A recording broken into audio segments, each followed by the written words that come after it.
L'essentiel de l'actu de la semaine, c'est chez nous et maintenant. Bonsoir, bienvenue. Les infos, c'est votre droit et notre devoir. Deux membres du Front National pour la défense de la Constitution ont été interpellés mardi dernier et conduits à la DPJ. La police reprocherait à Sékou Koundounou et Founike Mangué d'avoir confectionné et porté des t-shirts à l'effigie du FNDC, le principal mouvement qui s'oppose à toute idée de troisième mandat pour Alpha Condé. Après 2 jours d'interrogation à la direction de la police judiciaire, ils ont été libérés mercredi dans l'après-midi. 24 heures seulement après la libération de ces deux activistes interpellés mardi pour avoir confectionné des t-shirts anti-troisième mandat, le FNDC a fait une déclaration dans laquelle il invite ses antennes nationales et internationales à se tenir debout face à ce qu'il qualifie de dictature. Ce mouvement dirigé par Abdourahmane Sano demande au pouvoir d'Alpha Condé de respecter la loi et les principes démocratiques, seul garant de la stabilité des États. Le Baldé. Dans cette déclaration, le Front National pour la défense de la Constitution invite ses antennes nationales et internationales à rester vigilantes et mobilisées. Cela pour, dit-il, barrer la route aux promoteurs de troisième mandat pour le président de la République. La présente déclaration fait suite à l'interpellation inattendue de 2 membres du FNDC. Ces 2 membres du FNDC se sont retrouvés séquestrés illégalement plusieurs heures dans les locaux de la DPJ. Face à cette dangereuse provocation, qui risque d'être celle de trop, le FNDC invite toutes ses antennes des communes, préfectures et quartiers de Guinée, ainsi que toutes ses représentations dans les pays étrangers, à rester vigilantes et mobilisées et à se tenir prêtes pour répondre avec la plus grande vigueur aux intimidations et harcèlements des imposteurs et traîtres qui veulent détruire notre pays dans le seul but de défendre leurs intérêts égoïstes. Les responsables du Front National pour la défense de la Constitution mettent en garde le régime d'Alpha Condé. Le FNDC met en garde le régime de M. Alpha Condé contre les multiples atteintes aux droits et libertés de ses membres et sympathisants, ainsi que les excès de pouvoir de toutes sortes qu'il ne cesse d'exercer à l'encontre des paisibles citoyens de Guinée. Ceux qui, au travers de la promotion du troisième mandat, sont prêts à sacrifier le peuple de Guinée sous l'autel de leurs privilèges et de leur cynisme, auront à lui rendre des comptes et à répondre de leurs responsabilités individuelles dans cette forfaiture.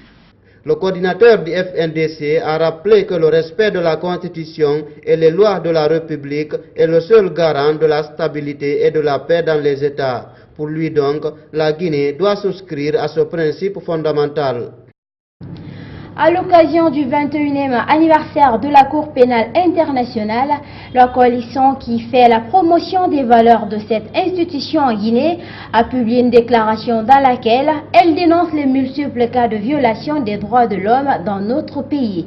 La coalition guinéenne pour la Cour pénale internationale s'est aussi prononcée sur l'épineuse question du moment, c'est-à-dire le projet de nouvelle constitution qui pourra ouvrir la porte à un troisième mandat pour Alpha Condé. Les responsables de cette coalition de la CPI s'y opposent catégoriquement. Omar Condé.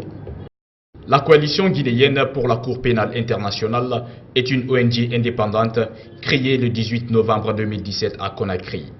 L'un de ses objectifs est de définir des stratégies en vue de créer une synergie en faveur de la Cour pénale internationale en Guinée. À l'occasion de la date anniversaire de cette institution judiciaire, la CGCPI a publié une déclaration dans laquelle elle dit célébrer cette journée pendant que des violations des droits de l'homme sont de mise en Guinée.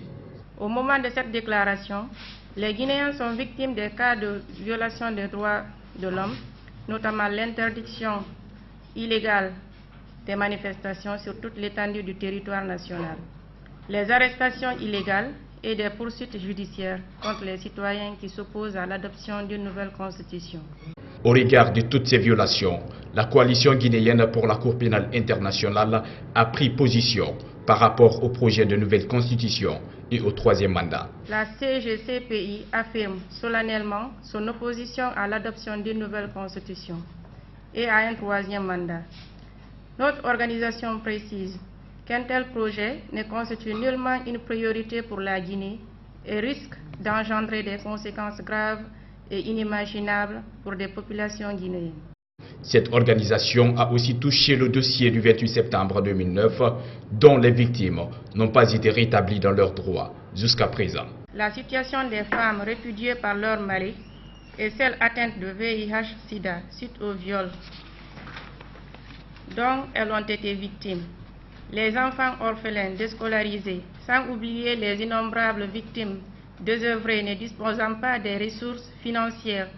Pour finir, Oumou Salmata Ba lance un appel aux autorités et aux partenaires de la Guinée pour une assistance médicale et une indemnisation provisoire des victimes des massacres du 28 septembre.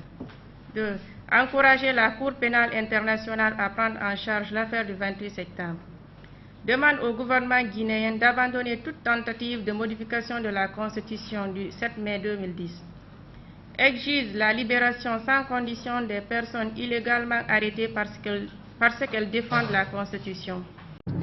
À l'occasion du 21e anniversaire de la Cour pénale internationale, la coalition qui fait la promotion des valeurs de cette institution en Guinée a publié une déclaration dans laquelle elle dénonce les multiples cas de violation des droits de l'homme dans notre pays.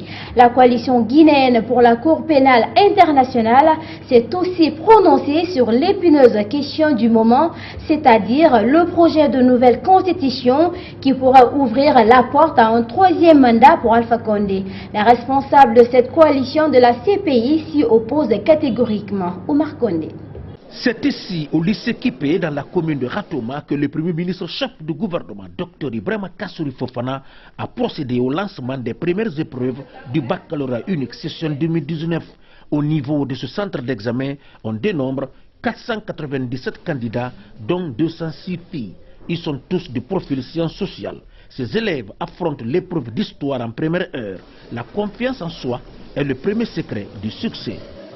La toile de fond pour le gouvernement est de s'assurer que le système éducatif guinéen puisse aller de l'avant, c'est-à-dire puisse être un système compétitif dans un monde qui se globalise, que les Guinéens puissent, dans les conditions de connaissances techniques, technologiques, disons intellectuelles, puissent compétir avec les autres pays de la région et les autres régions du monde. On a aujourd'hui, il faut qu'on ait le courage de le dire, on a un système éducatif déficient.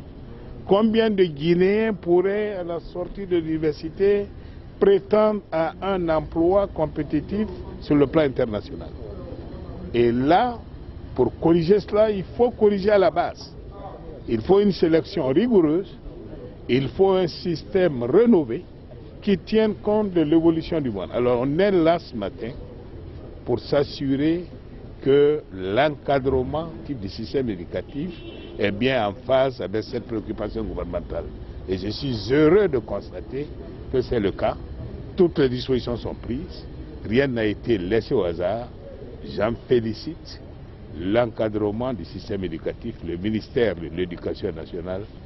Ces examens nationaux visent à évaluer les élèves sur les cours déjà dispensés durant l'année scolaire. Sur ce, le gouvernement, à travers le ministère de l'Éducation nationale, a pris toutes les dispositions pour le bon déroulement de ces examens nationaux. Toutes les recommandations faites par les décideurs de l'éducation, nous avons tenu compte plutôt de ces dispositions pour mettre en ordre tout ce qu'il faut pour que l'examen se passe dans de meilleures conditions. Les agents médicaux sont là et j'ai la joie de vous annoncer à ce micro que Prosmi nous a envoyé beaucoup de produits. Grâce à la première dame de la République, mon lycée est doté aujourd'hui de produits. Les normes qui régissent les examens nationaux en République de Guinée seront respectées dans ce centre. Surveillants et candidats sont tous prêts à faire respecter les principes édictés par les autorités compétentes. Vis-à-vis des candidats, je me suis présenté d'abord aux candidats et je les ai reçus, je les ai fouillés systématiquement, je les ai fait rentrer en classe en cours. Et ils sont installés dans la salle, donc je m'occupe d'eux. Je suis en train ici de voir, de compter et faire la physionomie de la salle. Pour ces premières épreuves aujourd'hui, je suis prête. Je ne sais pas d'abord ce qui arrivera, mais d'abord je vais commencer à me souhaiter bonne chance pour ces premières épreuves et j'en suis sûre que ça va réussir. C'est la toute première fois pour moi de tenter le bac et dans ce but, je l'espère l'avoir. Le baccalauréat unique session 2019 qui a débuté aujourd'hui prendra fin vendredi prochain sur toute l'étendue.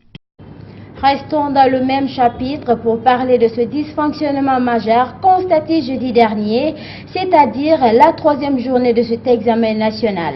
La nuit de la veille déjà, il y a eu fuite concernant l'épreuve de français, option sciences sociales.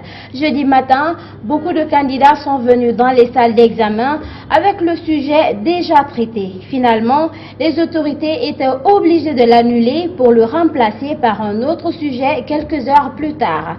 Les candidats des sciences sociales ont donc attendu jusqu'à 12 heures pour commencer. Nous les avons rencontrés après la dernière épreuve de ce jour-là. Suivez le reportage d'Alpha Ibrahima Touré et Sorikan Djabangoura.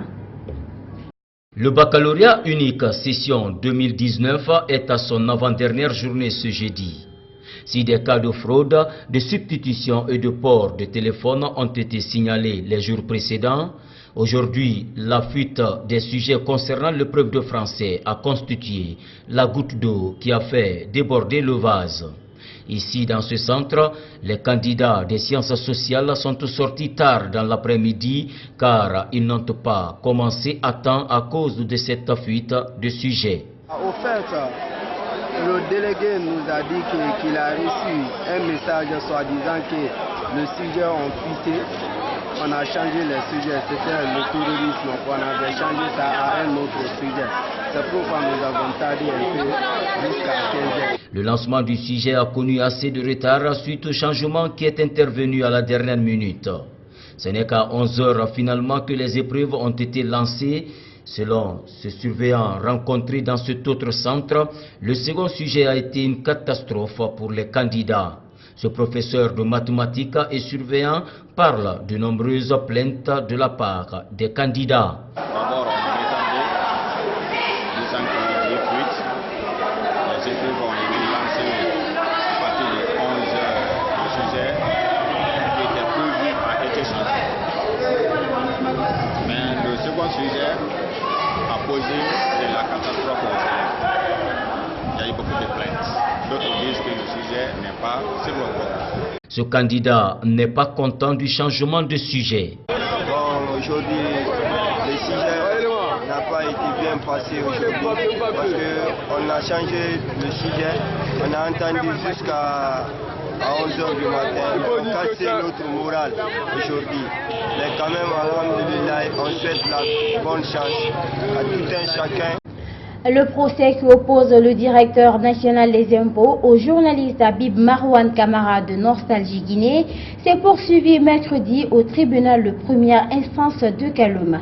Abouaka Marissa Kamara a porté plainte pour diffamation. La mauvaise nouvelle pour notre confrère est que le tribunal a décidé de juger cette affaire sur la base du code pénal et non la loi portant liberté de la presse qui évite à un journaliste d'aller en prison en cas de délit commis dans l'exercice de son métier. Suivez les détails avec Anse Baïlevalé. L'audience de ce mercredi a essentiellement porté sur la compétence du TPI de Kaloum de juger cette affaire. Les avocats de la défense ont estimé que le tribunal de Conakry 1 ne doit pas statuer sur cette affaire vu que le mis en cause est domicilié dans la commune de Ratoma qui relève du ressort judiciaire du tribunal de Dixine. Mariama Doumbouya, la présidente du TPI de Kaloum, a rejeté la demande des avocats du journaliste Habib Marouane Kamara. Elle s'est donc déclarée compétente de bien juger le dossier. Ils ont dit que Marouane, sur le plan de la compétence territoriale, on aurait dû aller à Dixine. Mais que je sache, Facebook n'est pas installé à Dixine. Tout le monde, vous êtes journaliste, vous le savez. Facebook, c'est le monde entier. Donc, partout où il est commis, la loi dit on peut poursuivre devant le tribunal du lieu de commission de l'infraction. Nous avons soulevé l'incompétence territoriale du tribunal. Le tribunal devait avoir le courage de déclarer cette incompétence et renvoyer le ministère public et la partie civile à mieux se pouvoir. Mais le tribunal n'a pas accédé à cette autre demande, ce qui est vraiment surprenant. Les avocats de la défense ont également estimé que c'est la loi sur la liberté de la presse qui doit s'appliquer dans ce dossier judiciaire, puisque selon eux, c'est un journaliste qui est mis en cause. Une question encore rejetée par le tribunal de Kaloum. Dans la salle d'audience, pendant la première suspension, les avocats de Habib Marouane Kamara ont été menacés par des jeunes agités qui s'insurgent contre eux. Nous avons été pris à partie dans la salle. Moi personnellement que vous parle, j'ai été menacé, mais cela me laisse de marbre. Nous avons défendu ici des gens qui ont fait pire que ça. Chaque métier a ses risques. Aujourd'hui, il y a plusieurs personnes qui vivent grâce à lui, qui dépendent de lui, mais qui continuent leur popote. Moi je suis avocat, je reste avocat, on n'a pas de conseils à me donner dans le choix de mes clients. Personne ne peut me donner ces conseils. Je prends un dossier quand je sais que ma déontologie me permet de prendre un dossier. Je n'ai pas de recul par rapport à cela. Et je défendrai le dernier des Guinéens en conflit avec la loi lorsque j'estime qu'il faille le défendre. Nous avons été menacés dans la salle par des partisans de l'autre bord. L'audience est donc renvoyée à mercredi prochain pour l'ouverture des débats au fond du dossier. Habib Marouane Kamara, journaliste à Nostalgie Guinée, est opposé dans cette affaire au directeur national des impôts, Aboubakar Makissa Kamara. On ouvre la page société avec cet activiste qui s'insurge contre le ministère de la Sécurité par rapport aux difficultés que rencontrent les citoyens dans l'obtention des passeports biométriques. Sékou Doré dénonce la centralisation des opérations de délivrance de ce document de voyage à Conakry et pire encore à travers une seule banque. Il demande donc au département d'Alpha Ibrahima Keïra de prendre des mesures urgentes pour alléger la souffrance des citoyens. Omar Condé, reportage. Le passeport biométrique est indispensable pour le voyage par le vol, pratiquement vers toutes les destinations à l'extérieur du pays. De nos jours, obtenir ce document en Guinée est un véritable casse-tête pour les usagers, soutient Sékou Doré, qui nous raconte sa mésaventure. Moi, j'ai été victime. Et non seulement au niveau de EcoBank, tu vois, on te dit qu'il faut payer 500 000 francs à l'EcoBank, mais avant d'abord de payer, avant d'abord qu'on te reçoive pour payer ce paiement-là, j'ai perdu 2 jours. Le premier jour, je vais, on me dit, bah, écoute, la liste est déjà close. À 9h du matin, on dit que la liste est déjà close. Il faut revenir au lendemain. Je vais au lendemain, de 8h à 15h, j'étais là, juste pour verser et de prendre 500 000 francs seulement. Est-ce que EcoBank, c'est la seule banque? Selon le coordinateur national du réseau Afrique Jeunesse de Guinée, d'autres citoyens sont aussi confrontés aux mêmes difficultés, notamment ceux venus de l'intérieur du pays. Des gens qui sont logés ou qui habitent à l'intérieur du pays, non seulement ils paient le transport pour venir, ça fait le double ou le triple même du prix du passeport. Et au-delà, il y a certains qui viennent ici qui n'ont même pas de parents. Donc du coup, ils sont obligés d'aller loger à l'hôtel, faire 1 semaine. Faire 2 semaines en temps de payer, de faire des hébergements, de faire de manger. Et tous les jours, ils font la navette entre chez eux et le ministère de la Sécurité. Autre problème soulevé par cet acteur de la société civile, c'est le paiement au-delà du montant officiel pour obtenir son passeport. Sékou Doré qualifie cela d'arnaque. Bon, c'est de l'arnaque, c'est la vérité, hein, parce que ça dépend de ceux qui ont des relations, de ceux qui ont des moyens. Alors, si tu viens là-bas, tu n'as pas de moyens, tu n'as pas de relation, et bien tant pis pour toi.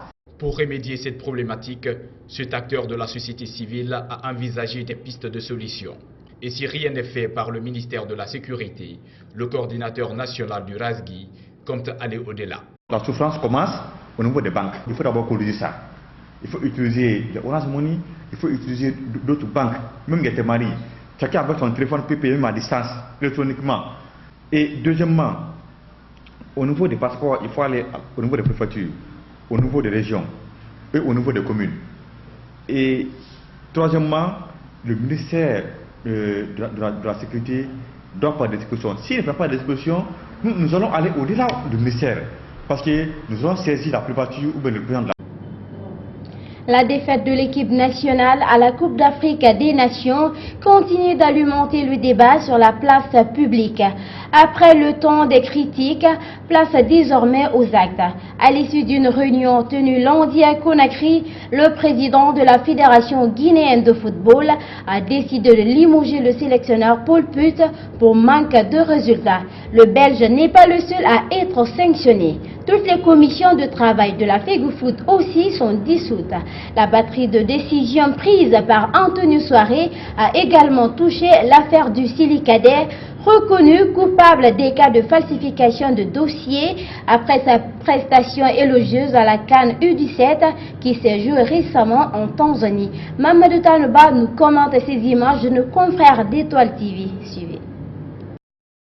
Paul Put et son staff payent le prix cher de l'échec du Sili Senior en Égypte. Le président de la Fédération guinéenne de football, à l'issue d'une réunion avec le sélectionneur, a décidé de mettre fin au contrat du Belge sur la base du bilan. La vérité, c'est que je vais vous dire que nous avons décidé de nous débarrasser et de remplacer le coach. Voilà. Et la décision est prise. Le coach est remercié. Nous allons discuter avec lui les conditions de son départ. Il n'y avait pas que le cas Paul Put. 5 personnes concernées par l'affaire des U17, y compris l'entraîneur, sont suspendues pour des fins d'enquête. Nous avons décidé, et à ma personne, d'abord que tous ceux qui étaient concernés dans l'affaire du 17, avant que le TAS ne se prononce, on a pris une mesure conservatoire de les suspendre. Je vais vous dire les noms, c'est dur mais ce n'est pas de crime. Il y a le président de la commission des compétitions, M. Alassane Youla. Il y a la secrétaire particulière du secrétaire général, Marie-Madeleine Wright. Il y a le sélectionneur du Chili national, Mohamed Malea Kamara. Et il y a aussi les 2 joueurs mineurs. Ça, c'est sous la recommandation de la CAF et de la FIFA. Parce que les parents doivent être aussi auditionnés. L'autre décision, c'est la dissolution de toutes les commissions de la Fédération guinéenne de football par Mamadou Antonio Soiré. Nous avons décidé aussi que toutes les commissions de la Fédération sont dissoutes. On va les reprendre. On va les reprendre, toutes les commissions de travail. On va les reprendre. Y compris l'administration de la Fédération. On va tout reprendre. Le président de la Fédération guinéenne de football s'est aussi adressé à ceux qui critiquent sa gestion à la tête de la FEGIFOOT. L'artiste chanteur Kerfala Kanté n'est plus. L'oiseau de Sankaran a rendu l'âme dans la nuit de jeudi à vendredi dans une clinique privée de la place. Il était l'auteur de plusieurs titres célèbres. Kerfala Kanté, le natif de Farana, laisse derrière lui 3 épouses et 2 fils. Alpha Ibrahima Touré était dans la famille. Suivez.